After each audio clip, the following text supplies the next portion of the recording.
Assalamualaikum warahmatullahi wabarakatuh. Perkenalkan, saya Risma Julia. Saya mahasiswa Universitas Islam Indragiri. Saya dari Program Studi Agribisnis Fakultas Pertanian. Baiklah, saya di sini akan menjelaskan materi penting dalam kehidupan sehari-hari dalam berbangsa dan bernegara, yaitu bela negara.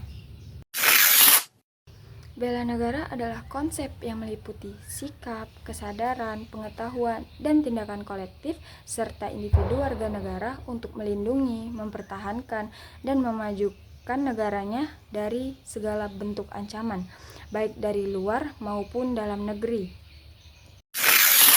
Konsep ini tidak terbatas pada pertahanan militer semata, melainkan mencakup seluruh aspek kehidupan bangsa yang berkaitan dengan keberadaan, kedaulatan, keutuhan wilayah, dan kesejahteraan negara. Secara etimologis, bela berarti melindungi atau mempertahankan. Sedangkan negara adalah entitas politik yang memiliki kedaulatan, wilayah, dan juga rakyat. Jadi, bela negara adalah upaya untuk menjaga keberadaan dan kemakmuran entitas politik tersebut. Adapun sejarah perkembangan tentang bela negara di dunia dan juga Indonesia. Di dunia, konsep bela negara telah ada sejak zaman kuno. Di Yunani kuno, warga kota Sparta dan Athena diwajibkan berpartisipasi dalam pertahanan negara sebagai tanggung jawab kewarganegaraan. Di Romawi kuno, civis Romanusum atau bisa disebut dengan saya warga Romawi membawa makna tanggung jawab untuk melindungi kekaisaran Romawi. Pada abad modern, konsep bela negara berkembang seiring dengan munculnya negara-negara bangsa, yaitu nation state, di Eropa abad ke-19.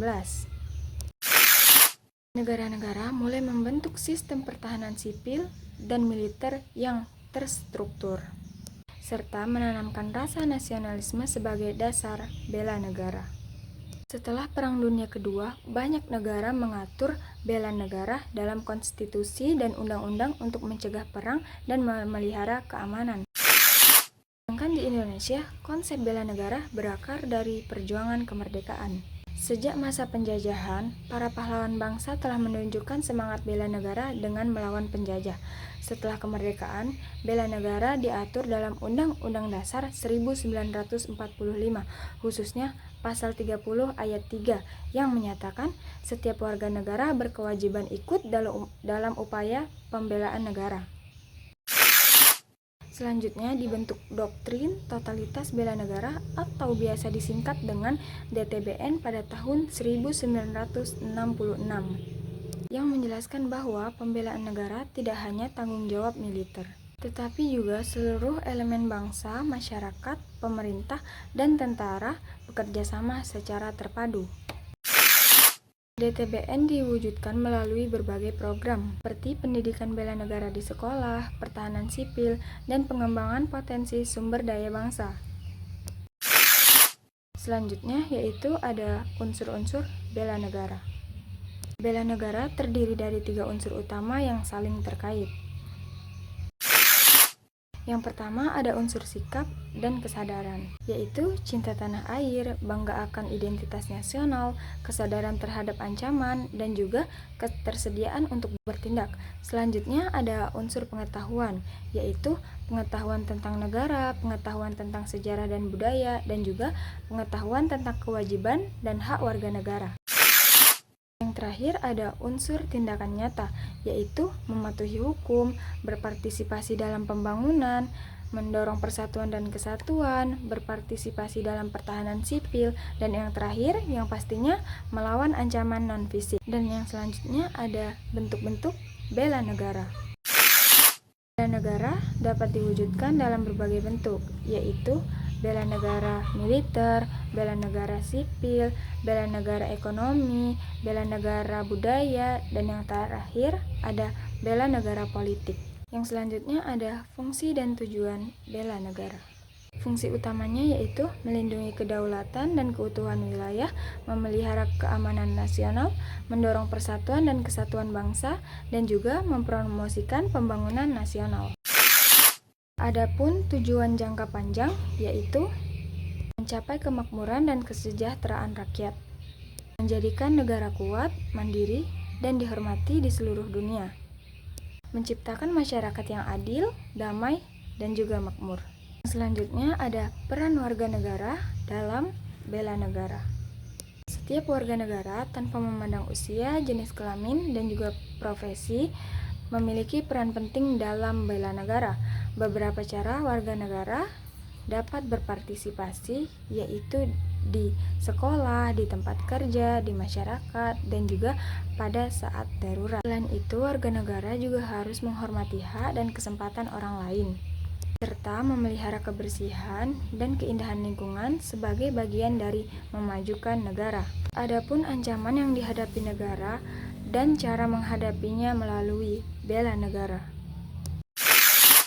Negara menghadapi ancaman luar seperti serangan militer, perang, atau tekanan politik dari negara lain. Sedangkan ancaman dari dalam yaitu korupsi, pemecahan, belah bangsa, radikalisme, hoaks, bencana alam, dan masalah sosial ekonomi. Cara menghadapi ancaman melalui bela negara yaitu meningkatkan kesadaran, membangun kemampuan, bekerja sama, dan memelihara stabilitas. Yang terakhir ada perkembangan bela negara di era digital. Di era digital yang serba terhubung ini, bela negara menghadapi tantangan baru seperti ancaman siber, yaitu serangan hacker, pencurian data, dan penyebaran informasi yang salah. Selanjutnya ada penyebaran hoaks dan disinformasi yang dapat memecah belah bangsa dan merusak stabilitas. Untuk menghadapinya, warga negara perlu memiliki literasi digital yang baik, mampu memverifikasi informasi, dan menghindari menyebarkan konten yang berbahaya. Negara juga perlu mengembangkan sistem keamanan siber dan mengatur penggunaan teknologi digital untuk melindungi kepentingan nasional. Jadi, kesimpulan dari bela negara adalah sebuah kewajiban dan tanggung jawab setiap warga negara untuk melindungi kemerdekaan, keutuhan wilayah, dan keamanan negara dari ancaman apapun, baik dari dalam maupun luar negeri, sambil juga berkontribusi pada pembangunan dan kesejahteraan bangsa.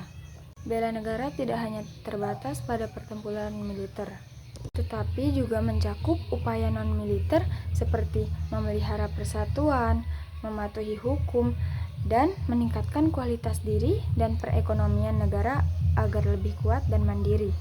Sekian video dari saya. Wassalamualaikum warahmatullahi wabarakatuh.